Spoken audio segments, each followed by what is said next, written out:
Hey, everybody. Welcome to the inaugural episode of Comic Art Explained. I am Matt, OCD of Marvel Sketch Cards. I'm joined by Kasra, who's OCD and everything else. Thank Welcome. you. That's a sweet thing to say. I know. I'm all heart.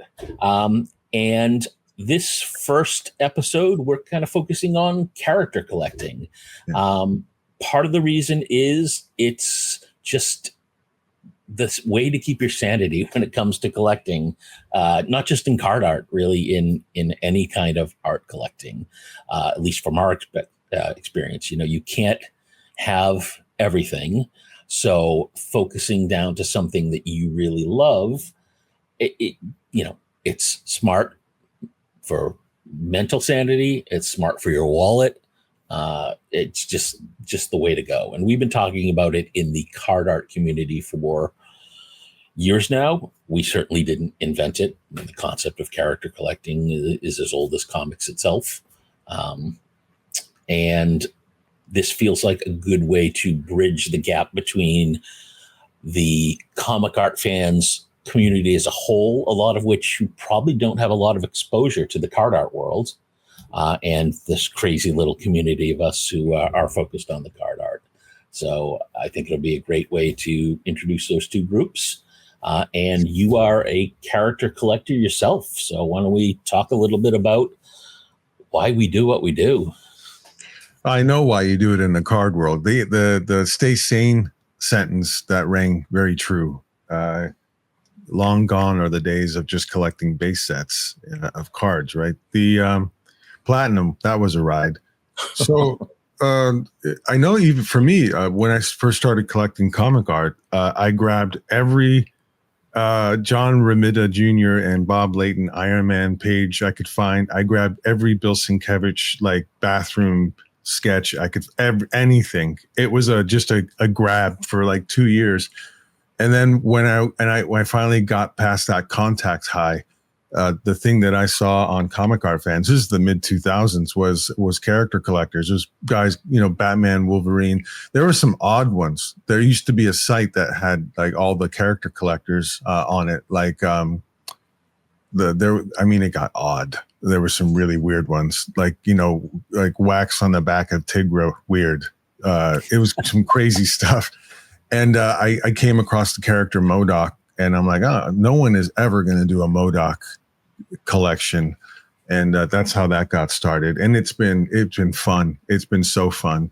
It is something you feel like you have a little bit of, not an ownership, but a little bit of a handle on it. So there's goals, and you can reach some of those goals, but then there are unattainable goals, but it's still okay that they're unattainable. So you have a little bit of a healthy mental mix there. Yeah, unless you have something super niche, you're right. 100% completion is nearly impossible. And I think in some cases you'd be crazy to try it. When I started focusing on my one character, I sort of said to myself, 85% would be my stretch goal of kind of what's out there. But then we'll talk about how I ruined that with all sorts of crazy things I wanted to do with it. When did you find out that they made cards overseas? Like at what part? Did you always know that, or did you just find out one day? So I've heard Fausto talk about that, and it's like, I just made a mistake. Yeah, right. My card art journey started a little bit differently. I did have some of them in the 90s, but I was never really deep into it like a lot of the people. And I've told this story before. I came to Marvel more as almost a defensive posture to get more Lord of the Rings cards. Yeah. And then, quickly picked up the sickness.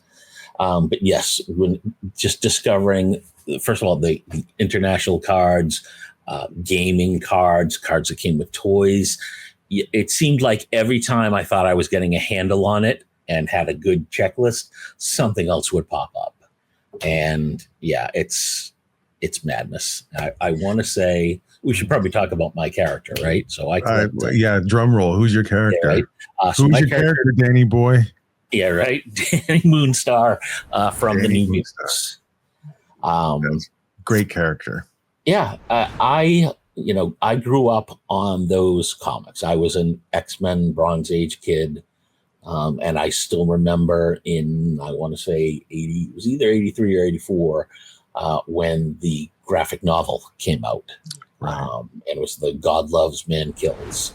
And it's a little heavy-handed looking back on it now, 40 years later, but at the time, it really was that first exposure as a kid. You're like, wow, people suck. As a metaphor for racism, it was dead on the nose.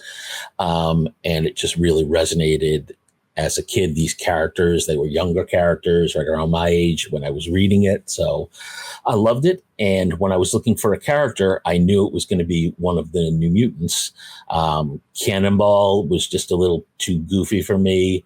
Sunspot seemed like a one-trick pony at the time. Wolfsbane was a little too on the nose for the repressed Catholic in me. And Karma was cool. She always had that cool effect to show her possessing people. But it was really Dani's sort of powers and the way she was written by, with McLeod's art, and then especially when Sienkiewicz took over that run, that really made her stand out as the character for me. So you got New Mutants. You got New Mutants #1 the month it came out, newsstand. Oh yeah, yep. Yeah. And in fact, so I had the guy who was my local dealer, and I do say it like that because this is how it was in the 80s. So you had the subscriptions, and you'd show up and you'd have a little brown envelope in your folder there. He was a former stockbroker who ended up opening a comic store. So I would go in and he'd be like, here's your books and here's the 7 others you're buying this month because they're all new and you're really going to like them. Oh, and wow. He just shoved stuff on me. And sometimes when it was like the New Mutants, it was great. But when you hit that glut of like, all the Teenage Mutant Ninja Turtle spinoffs and all like the junk of the early 90s. Oh, the difference between 1982 and like 1988 was a different planet. Oh yeah. Were you getting stuff that other people didn't pick up? Is that what he was doing? Oh my God. Oh yeah, he'd be like, because Turtles came out and was a hit right off the bat, right? And so I was fortunate that I got those because of him. But then he'd be like, "Oh, adolescent radioactive black belt hamsters. They are the new Turtles." And then the jujitsu gerbils. He bought too many of those and needed to shove them into. Oh yeah, and he knew we weren't going to say anything. And it was definitely child abuse. He's not winning Retailer of the Year awards. No Eisners for that guy anymore. No. Yeah. Well, Danny, I know you've got obviously your sketch card collection is insane, but your card collection is insane. And you have a growing level of insanity with your, I'll call it original art, 4 cards collection. So you're now a triple threat. Yeah. It is interesting how it all panned out. The sketch cards were the initial focus, and I just fell in love with those from the first one I opened, which was Lord of the Rings. So seeing the variety on the Marvel side was great. And then focusing on the actual base cards themselves and having the idea, okay, you know what, she's not a huge character. So at the time when I started, I want to say I did a checklist and there were maybe 200, 250 cards tops that she was on. That's manageable. But then Platinum came out and almost single-handedly doubled that number. And I want to say now it's somewhere around 600 or 650 if you count everything. But to be fair, and I'm going all over the place here, I count, here's a plate of Dani. That's obvious. And this is a buyback of Dani where they took an old card, they numbered it, and they put it in. But then you also get, this one is from the same set. This is a buyback of this guy Strife because Dani's on the cover on the back. Yeah. And then, the checklist mentions her name. I got to have the checklist. All that insanity. So OCD Marvel exactly. The OCD is not there just as a joke, right? It's clinical. My brand is my sickness. Wow. I think Fausto had correct me here. I think he has a 2014 cutoff for Silver Surfer. I think he has a year, doesn't he? Yeah. Very healthy. I mean, it got to a point where I was seeing collectors say thank God my character's not on this checklist. Yeah. And I'm like, where are we living? What world are we living in now where you don't want the character you collect to appear any longer? Yeah. And yeah, he's cracked a little bit and made an exception, I think, for comic cuts, but yes. Right. It definitely gets a little tough there when you expand it to this crazy level. But you're right. I started with sketches, expanded to all of her base cards. Then comic cuts was sort of my next fixation. Not just for her, but in general. I've kind of lost my mind on those. And then all along, her original art was always sort of there. Like I don't have a ton, but I really enjoyed getting some of the original, comic art, like a McCloud page. Do you know what issue that's from? Yes, this one. You're going too fast on the art, man. We'll have this inserted. No one wants to hear us talk. They want to see the art. Is it issue 4? Let me see. It does look annual number 488. Okay. Yeah, you can tell it's later because Warlock's in it. And then more recently, I've trying to get the actual comic covers where she's featured. A lot of times these days, you have to get like the variant covers, like the base covers are just. Who's the artist on that, Matt? That's Nick Bradshaw. The Nick Bradshaw. Yeah, it's small on my screen. I hope that it's bigger. We'll make sure we get bigger. But yeah, I mean, really nice detail on this. There it is. He does some great work. And it is interesting, the whole concept of, do I only collect color pieces versus black and white? I think a lot of card art collectors do tend to focus only on the fully rendered, fully painted. I think for me, coming from the comics and wanting some of that history I have no differentiation. To me, the art is the art, whether it's black and white or whether it's a fully painted Dos Santos. Yeah, you get everything with sketch cards, obviously, too. So that warms you up to almost anything. And especially if you collected originally, like early on, you tended to get a lot of pencil and ink. These days, those are super rare. Most of the companies require fully rendered, but colored. Yeah. I have broadened there, and to the extent I can get any of her card art as well, I do. My most recent pickup was from Mr. Tom Fleming. Oh, that's very nice. Yeah, we'll definitely get a good scan of this and the washed background with that blurry look. Yeah, so seeing, collecting comic card art is a very different beast, though, for a bunch of reasons. First of all, a good portion of cards do have repurposed art, right? Not every card set is original art. So finding original card art is a challenge, because of just the lower volume of original art that there is, which I suppose comics are coming into too, with the advent of digital art taking over as well. So originals probably across the board are becoming more scarce. But also the card art community is very competitive in terms of... They're talented and competitive. Yes. They're capable and competitive. And you get these long lag times between the creation of the art and when they actually come out. So you have these dark little windows of people probing and inquiring and looking through studio windows and doing what they can to see what people have. Yeah. And there are definitely people who have built up relationships over the years, so they've always got feelers out. So it can definitely be hard to find the pieces. And that's why networking and getting to know people, as in any hobby, is so important. Yeah. Make sure you can get what you want. But comic character collecting, can really help take the edge off that, especially if you don't have a sort of mainstream character. Like for me, I think it's a lot easier to track down art because there are far fewer Danny Moonstar collectors than there are, say, Wolverine or Spider-Man or Captain America. I can't even fathom people who character collect those because of the level of competition that there are for those limited pieces of art out there. It's just insane. Whereas, you've got your MODOK, so you've got a much smaller community.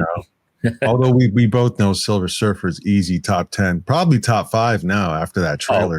At least top 2, right? I mean, and Shalabal and Northern Rad are the same thing. So, I mean, let me ask you, this is important. If I'm a comic art collector and, I gravitate towards a few characters, it's just a big component of my collection, let alone actually having a focus on a character like the strange type of person who might, for example, collect Stingray or something like that, right?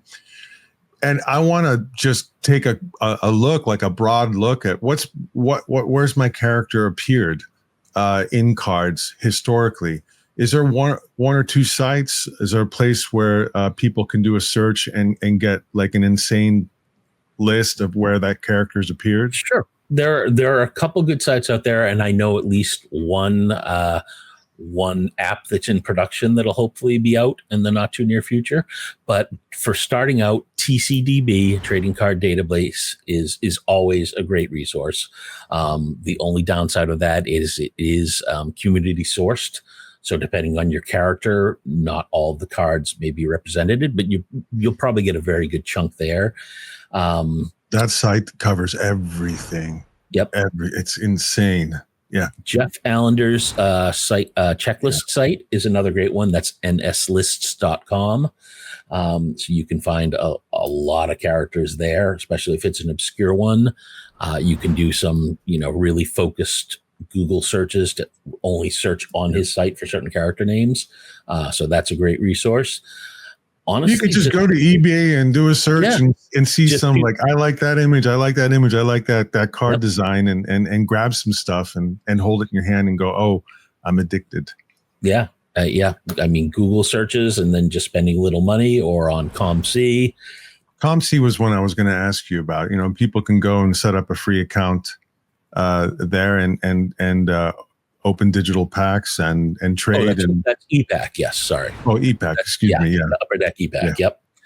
Unfortunately, if you're a Marvel fan, their license has ended from Upper Deck. So there's only the existing inventory, but they have just picked up the DC license. So if you're a DC fan, you are in luck and, or not in luck, depending on how good you are at controlling your gambling habits and buying digital packs.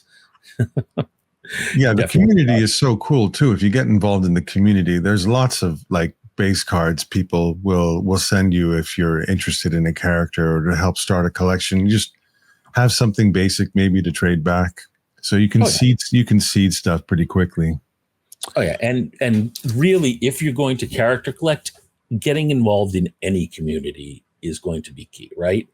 Whether it's CAF, whether it's one of the Facebook groups, whether please mention them. I was going to bring that up. A couple of the Facebook groups. We know them, but please.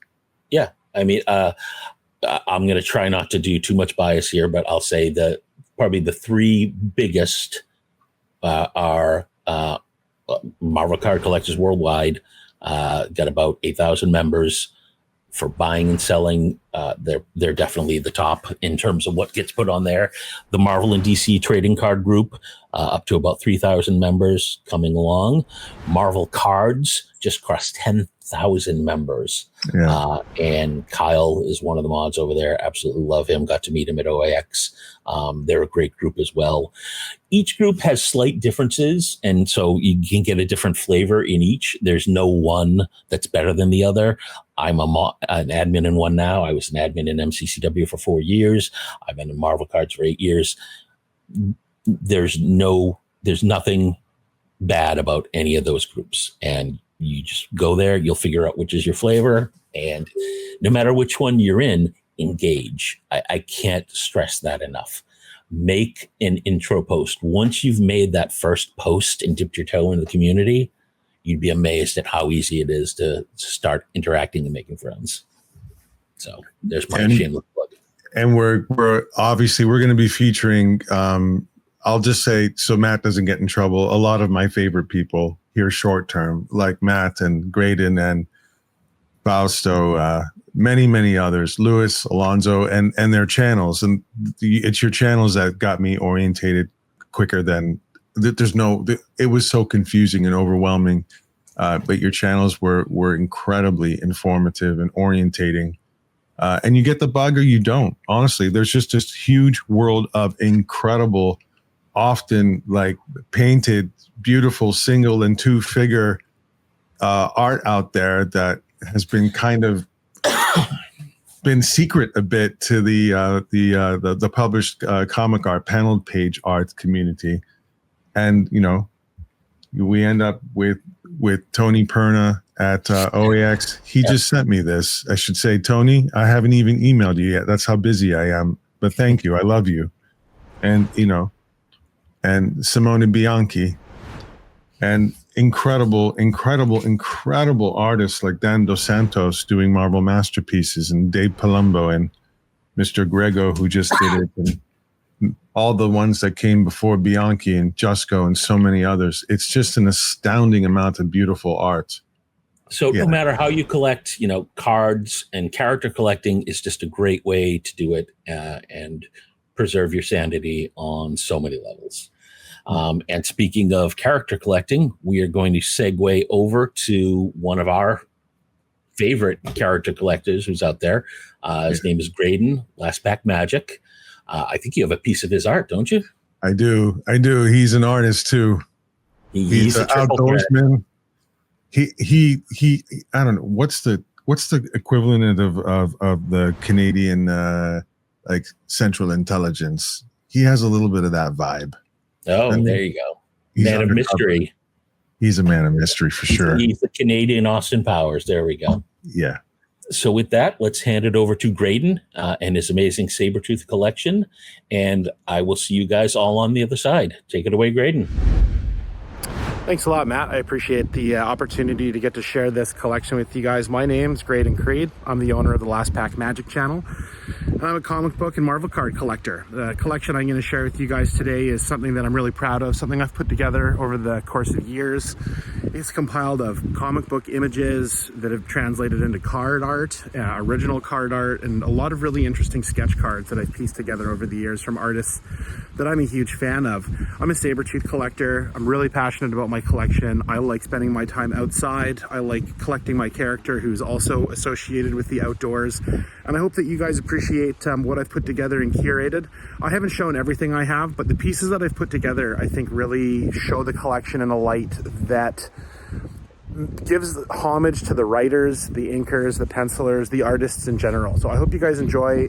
Please check it out. Make sure you let me know down in the comment section what you think about all this stuff.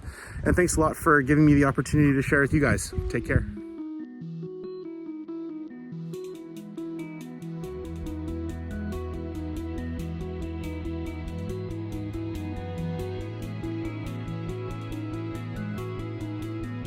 So for the thousands in attendance and the millions watching around the world, ladies and gentlemen, let's get ready to rumble!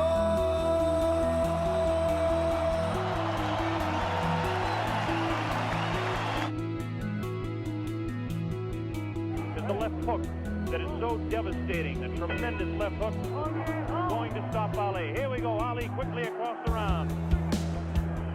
Round one, Ali bouncing around, shifting left for right. George goes slow, Ali gets the first punch in. The light right hand taken on the forehead by George Foreman, the champion. Foreman moving slow, trying to stalk his man. Ali looks like he's ready to go here. Place in the history books as the youngest man ever to win the heavyweight title.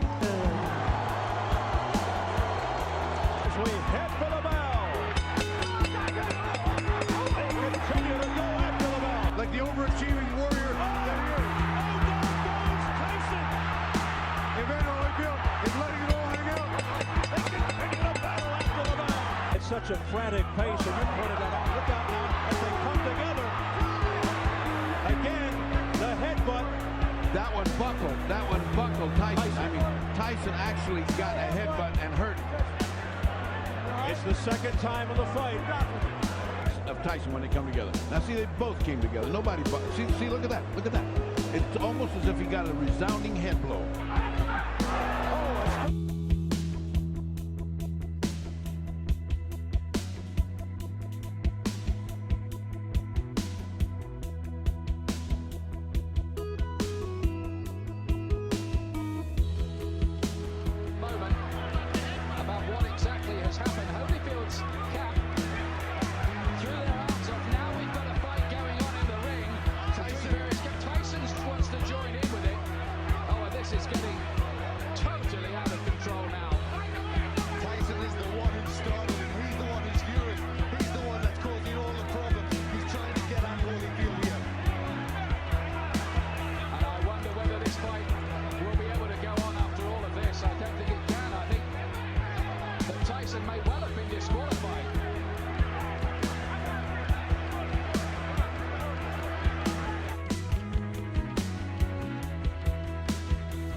Cut out of boys high school in Brooklyn. Hey, he hurt Lyle.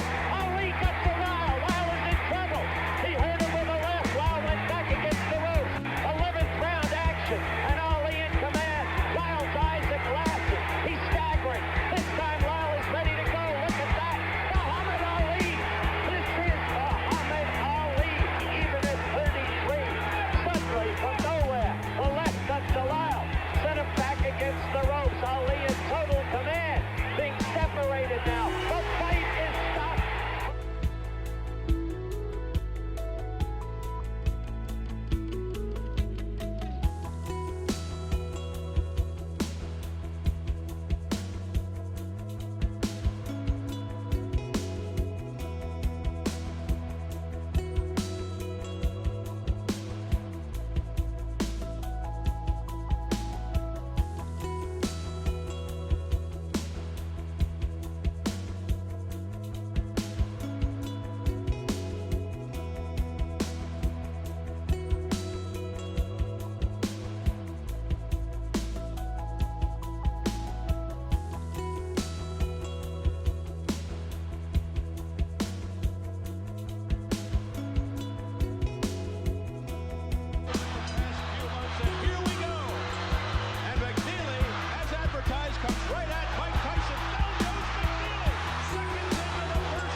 These epic Marvel battles have always reminded me of famous boxing matches. When I see characters on comic covers like Spider-Man, Wolverine, the Hulk, you see characters in these really timeless battles. It's just always reminded me of Muhammad Ali and Mike Tyson, and the boxing matches and the drama that transpires from these events is really interesting to me. So I wanted to draw some comparisons between what we're seeing on these covers to some real life events, just to try to bring it all together.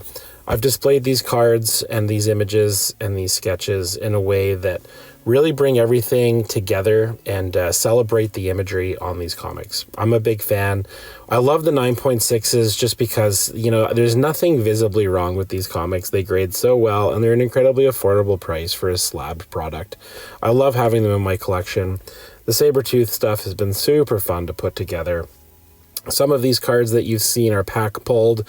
Other ones, such as this on the left, are done by incredible artists like Charles, who did this Sabertooth painting on top of his rookie card, which was super neat.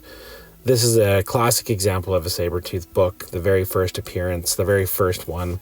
I have started to put together this series. I love this series. Big fan, still working on it, but love having the work in progress.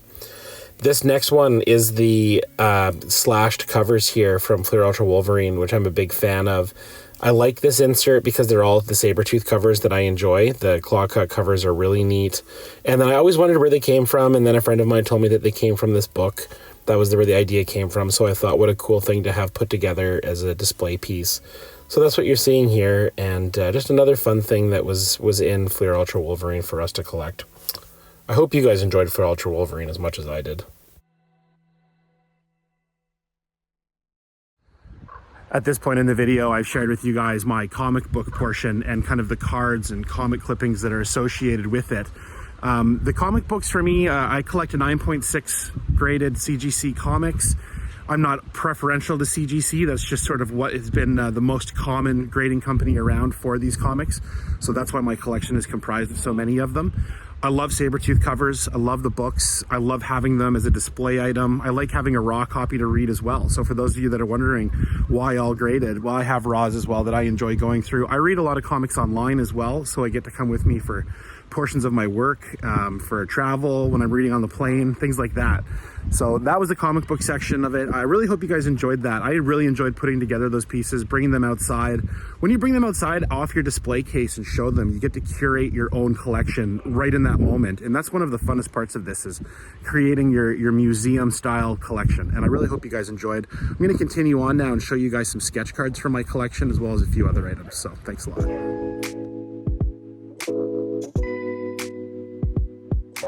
Years ago, it was pretty much a secret. It was secretly done. People wondered and wished they could do it. Now most people do it. When all the toys are like home sleeping, cuddling to their pillows, they usually have curfews. Come down in the wee hours of the night after the workers done their job. The sweepers did the sweeping they had to do. Just take my time and be creative.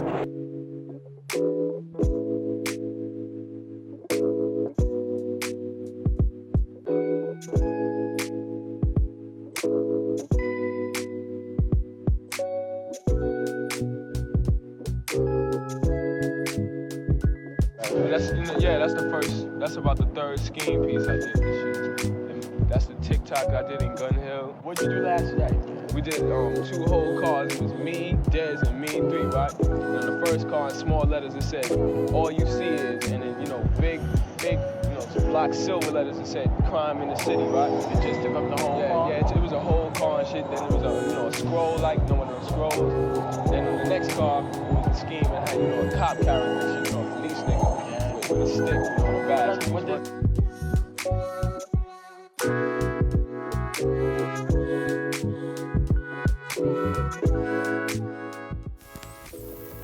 Sketch cards have seen an enormous bump in popularity over the last few years, so I'm really grateful for the ones that I managed to collect before the prices drastically increased. I've put this collection of sketches together over time to try to demonstrate not only the epic battles that Sabertooth has had with Wolverine and other characters, but to highlight him as a solo character and the incredible poses that he has. There's a lot of artists that have just done great anatomy, great figurative work, really great shading. A lot of really interesting colors are used in the Sabertooth traditional costume. I love it. I think that it all works so well, and it's been my pleasure putting these together. These are a few examples of the sketch cards that I have. I'm pretty sure I'm a little bit over 50 sketches now in the Pelican case that I've put together, and a lot of them I'm really attached to. I have a few that I've used as trade bait for other things, but I try to only accumulate sketches that I'm very fond of. And I've never displayed sketches before, so this is sort of a first for me of letting you guys enjoy some of the hidden away items that I have in my collection. I hope that you guys have enjoyed them as much as I have.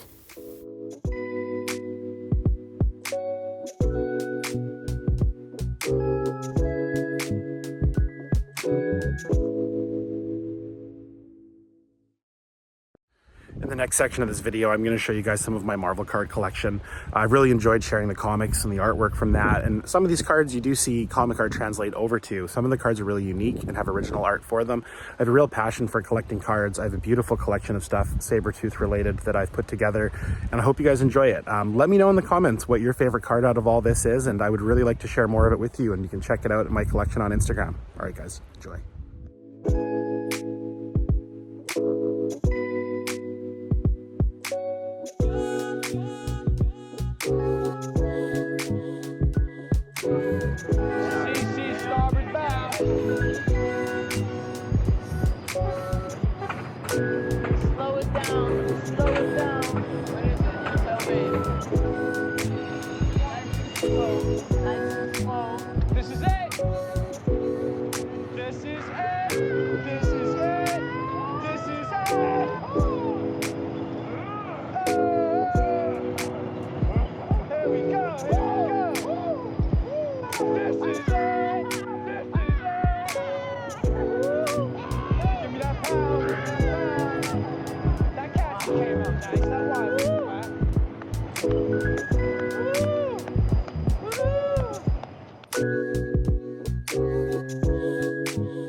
Modern Marvel cards have so many parallels. We are paralleled to death that you've got to make some decisions about what it is you want to collect when these massive sets like Platinum come out. And I had a great time putting some of these together.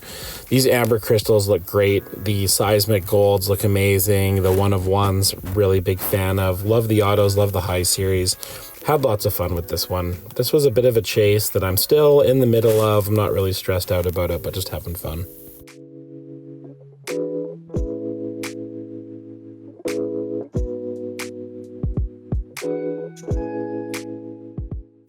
Since one of the signature shows on my Last Pack Magic channel is called Binder Nights, I figured I would show my 90s binder of Sabertooth cards. This one starts in 1987 and goes all the way to 1999 and showcases a variety of Sabertooth appearances, solo appearances, battles, and all sorts of fun stuff from the 90s. I enjoy these. There's Comic-Con autos in here. There's buybacks. There's all kinds of stuff put together in here. So I hope you guys enjoy it. Check it out. If you guys ever have binder questions, please slant onto the channel. Make sure you're a subscriber and follow along. You'll get some great ideas from other people's collections.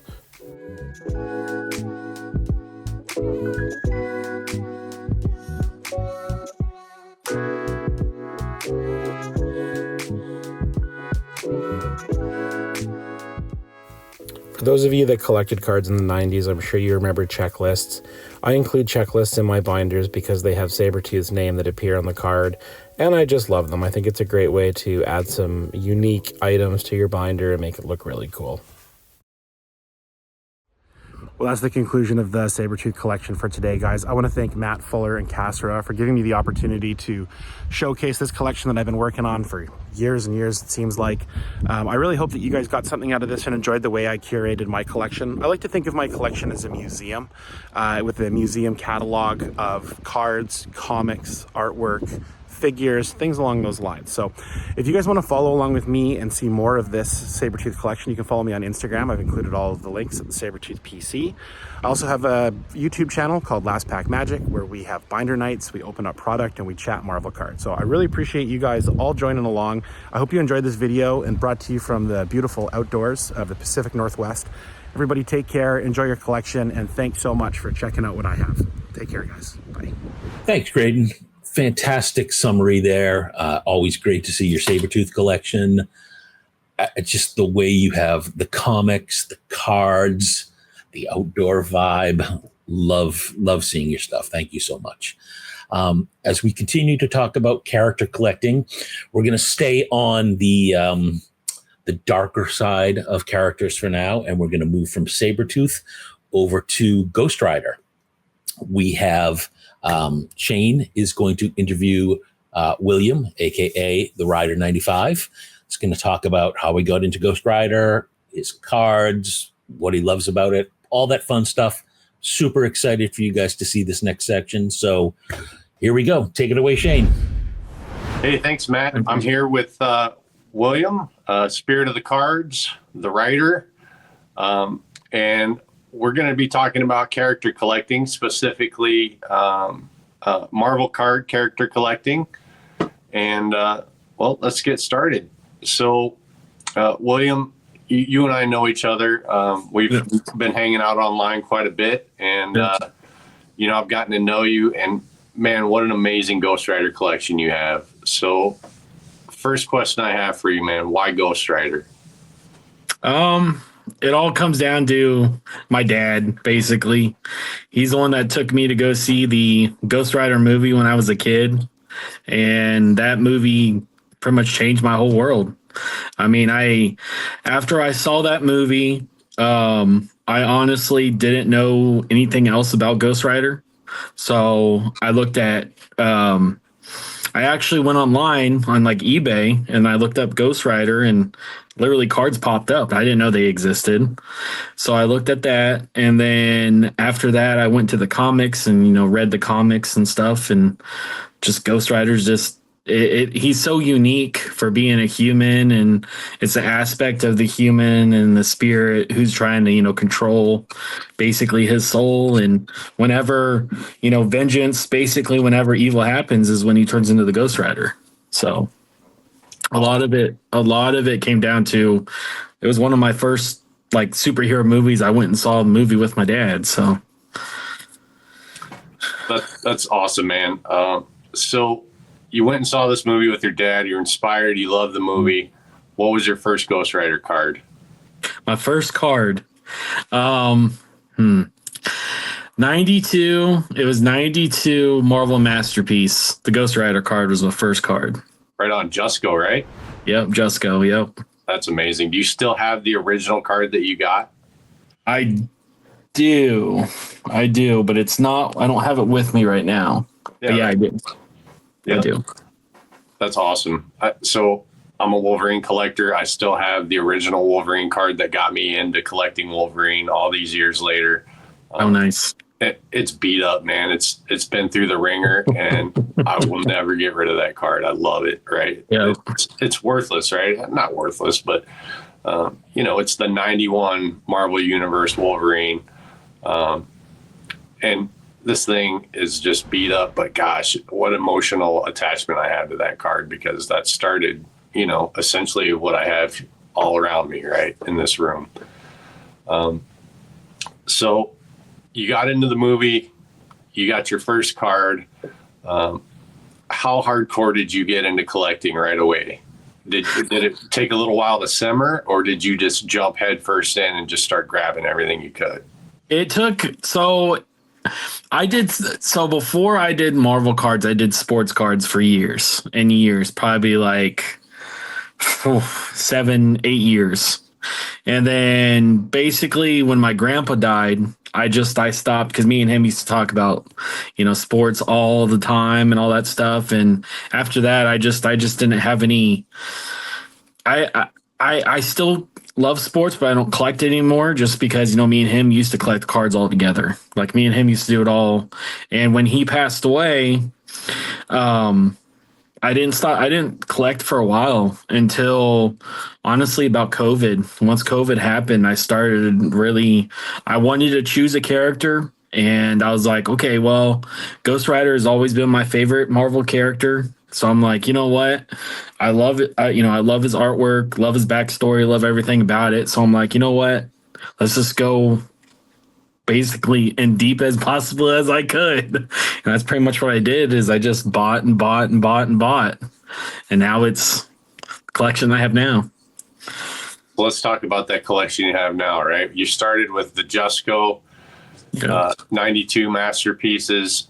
How complete is your Ghost Rider collection now in terms of just Marvel cards? We'll start there. I have almost every card from 72 till now, base-wise. It's not, so it's just base-wise. I am going very, very hard right now on Midnight Suns, but this is like the first set I've ever truly desired to get a full set of, only because there's so many supernatural characters and so many ties into Ghost Rider, and so I'm going after that set very, very hard. But I think as I look right now, not including like buybacks and stuff like that, from 70, I have everything from 1975, the stickers to his first card till now. Right on. That's freaking awesome, man. Yeah. Tell me about the stickers. And do you consider, I assume you are considering those cards, right? There's some people who collect and they say, sticker cards, those aren't for me. I only want just traditional regular cards. But for you, you chase all of it. Stickers. Oh, yeah. Everything you could think of. Stickers. I mean, you got stamps. Awesome. Stamps. I mean, everything. I mean, heck, I even got like keychain. Yeah. Anything you could think of, I collect. And the reason I do what I like, the reason I like to collect the way I do is because sometimes cards get a little overwhelming to the point of I gotta switch it up. So sometimes I'll get like maybe like one or two comics. Sometimes I'll get sketches. It doesn't matter if it's pack pulled or PSC. To me, it doesn't matter. It's if there's Ghost Rider on it, I'll get it. Sometimes, I have TCG cards. I have shirts. Anything you could think of that has Ghost Rider on it, I'm probably going to get at some point. That's awesome, man. What are some of the resources that you use to find out what exists out there in the world, right? So when I'm looking for stuff, you can do an eBay search, but not everything that exists is on eBay, right? What are some of the tools you use to figure out how do I complete my collection? Where does my checklist start, right? Yeah. Was it TBC? TCDC, Trading Card Database. Yeah. That's probably the best advice that I can give somebody who's starting out or who wants to collect cards is, it basically that'll show like how many cards a character has.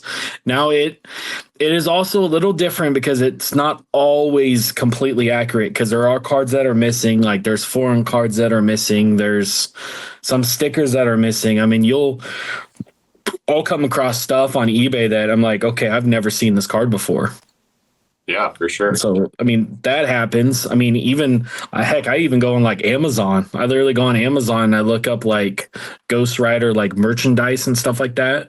And I can find a whole bunch of different stuff too. Like, I just bought a bottle opener that has Ghost Rider's face on it. Right on, man. So, it's very... So being a character collector is very taxing at times, but it's also very, very fun if you find a character that, you love their backstory and you love their design, and I suggest that people who do character collect find something that they're passionate about. That's a doubt, man. That's without a doubt, that's the best advice I can give somebody is find a character, a genre, whatever it is that you're completely passionate about. That's awesome advice, man. Just recently I've been thinking about why do I collect what I collect? What specifically do I love about what I collect? And I've really had to narrow it down, right? I got back into collecting at the beginning of last year, about February of 24. And I just jumped right back into Wolverine where I left off when I was a kid. And my word, has the world changed since I was a kid in terms of collecting, right? There's so much stuff out there in the world with Wolverine on it that I don't earn enough money, and I don't know many people who do, to collect everything that exists, right? So what I had to really do is focus in, narrow it down, and say, okay, what specifically do I love about Wolverine? Was there a specific comic that I love? Was there a specific version of him that I love? And for me, that was Old Man Logan, right? Because I could look back and see, as a kid, I loved Wolverine, and now I'm an old man. And the old man storyline speaks to me. One of my favorite books is Giant Size Wolverine, the Old Man Logan story. That's one of the best books ever written as far as I'm concerned. Awesome artwork. And so I mean, I had other options, right? I was looking at Weapon X, but I didn't want to have a binder full of cards of a guy in his underwear and a fancy helmet, right? Yeah. Patch was another version that I considered, right? Oh, I'm just going to collect nothing but patch stuff. But really where I found my passion was Old Man Logan, just because of those books, right? The comic books themselves. And so I totally agree with you, man. It's got to be about passion. Mm-hmm. And to some extent, it's got to be about budget. It's got to be about what can you afford to collect, right? Speaking of budget, what do you think is the card in your collection that you have spent the most money on trying to get? And I'm not asking you to say how much you spent, but what do you think is the hardest to find, the most valuable in your mind? What's that card? I think one of the hardest cards that I did not even think I was going to find anything was the buyback out of 10 from Marvel Beginnings series. It was the series 2. Yeah, volume 2, series 2. It's the buyback from 2011 is probably one of the hardest cards. I did not think I was going to get it. I had no that's the thing that I've gotten so lucky too, because some of the cards I have, even some of the comic cuts and stuff, I didn't think I was even going to touch. I really didn't, because the more I've done this Ghost Rider stuff, the more Ghost Rider collectors have popped up, and the harder and harder and harder it's become. But for me, I don't really take my time with collecting what I take my time getting the stuff. I don't have to get it right then and there. And that's there's people in the community that's helped me out quite a bit. I mean, you have, a whole bunch of friends have helped me out quite a bit with making this collection. And that's what it comes down to is, having the time relaxing when collecting. Don't over stress. I did that for so long. I stressed so much of, man, I need to get this card. I need to get that card. But at times I've not stressed and it's just popped up. So that buyback out of 10, that thing just popped up out of nowhere. And luckily I had the funds right then and there. I'm like, man, should I get it? Should I not get it? And then everybody's like, well, it's out of 10, so you're probably not going to see it again. And I snagged it. Have not seen one since. And it's been about almost, I'd say close to a year, and I have not seen one since. Man, that's an awesome score. You mentioned something right there where, stressing over cards and stressing over your collection. A lot of people do it. Yeah. And for me, it doesn't make sense, right? This is what we love to do. We collect because we're passionate about it and because we love it. And a lot of times we forget about the loving it part and we just go to the passionate part, right? And before you know it, you can burn yourself out, right? Yes. So it's about taking your time and being smart about what you're going to pick up and having patience, right? Yep. That's a great point to make. And it's a good tip for other guys is to not get so crazy about your cards and your collection that it starts to be the only thing you're thinking about it on your lunch breaks at work or whatever. Mm-hmm. In the morning, checking eBay and making sure, did I get this card or did one of those pop up? Yeah. And it doesn't have to burn out, man. It does. And and that's my thing too, also, is you don't have to have everything. You don't the way, I look at it is the base cards are easy to get. You can get those dime a dozen. You can make a whole complete collection just in base cards. It doesn't have to be numbered. It doesn't have to be, short printed. It doesn't have to, be a one-on-one. It doesn't have to be anything like that. You can do where, you do just your, a sketch card. You could do your favorite, artist or your favorite whatever. It doesn't have to, When you character collect, you collect how you want to collect. I look at it this way. If my cards go to 0, I don't care because I love what I have. I don't care if they're worth thousands of dollars. It don't matter to me. Yeah, that's a great point, man. A lot of guys collect, we collect what we want to collect, right? And we collect in the way we want to collect. If somebody walked up to me and had a binder full of nothing but, I don't know, you name the character, Namor. I don't care who it is. And it was every single base card of Namor ever produced. And it was beautifully laid out in a binder. And the guy knew everything there was to know about what he had.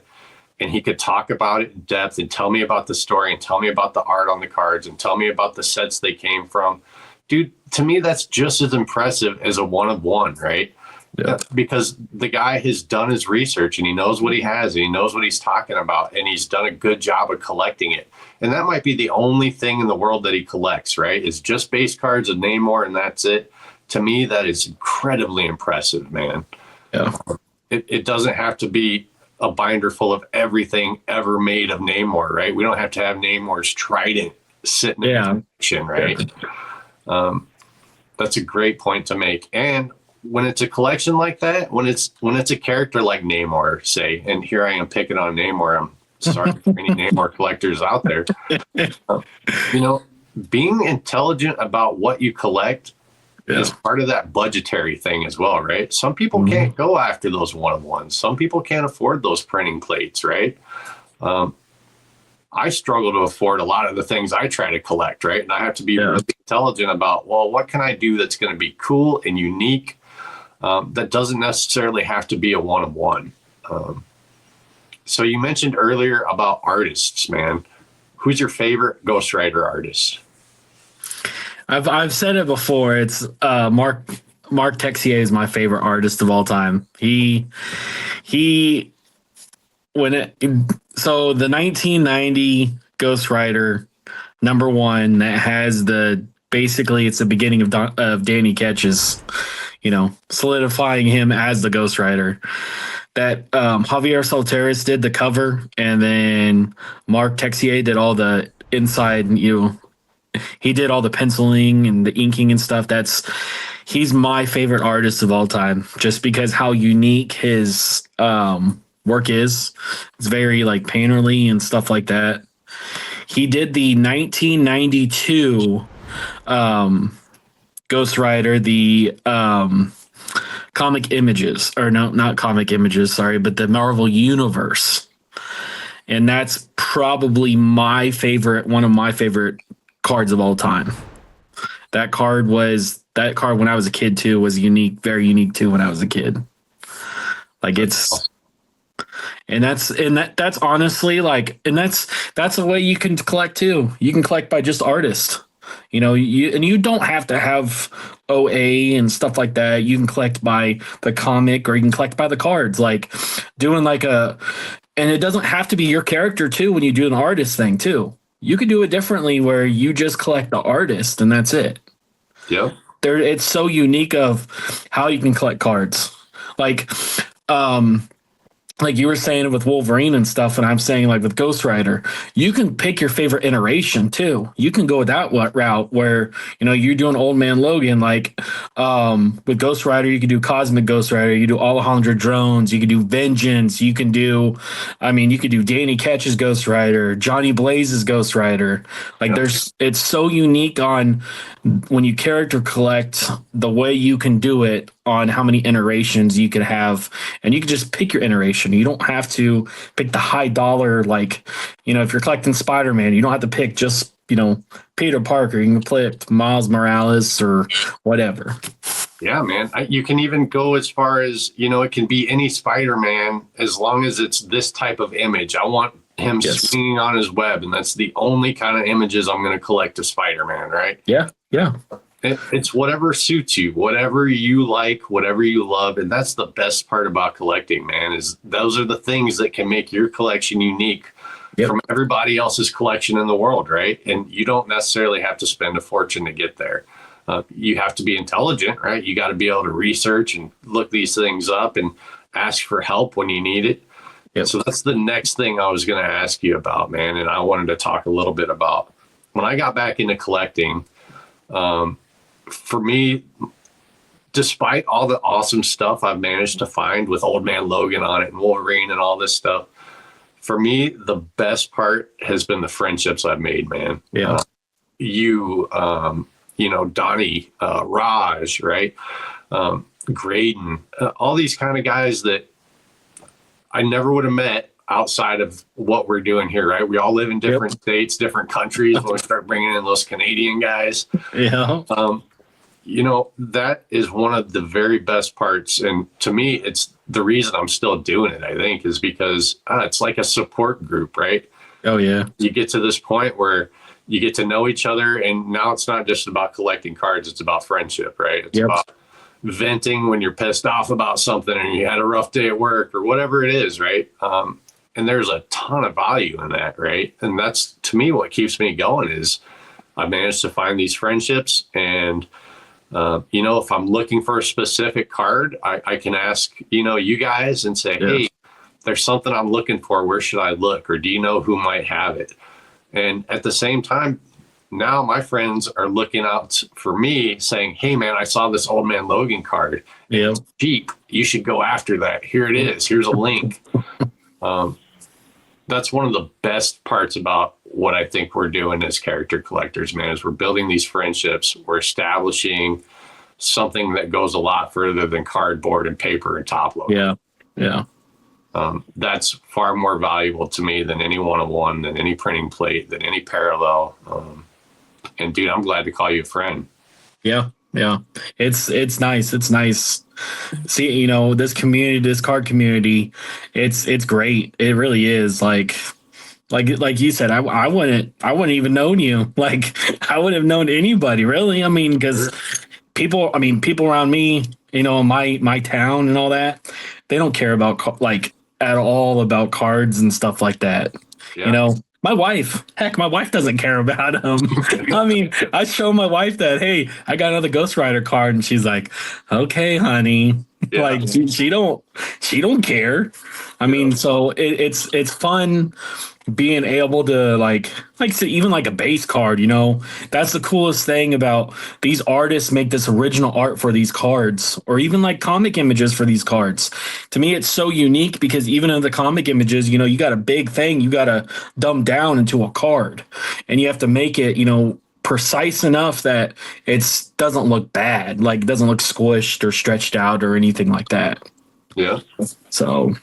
So I got one more question for you, and then I think it'll be time for us to wrap up, man. So we know you're chasing Midnight Suns pretty hard right now, right? So let's say you get Midnight Suns wrapped up, and what's next?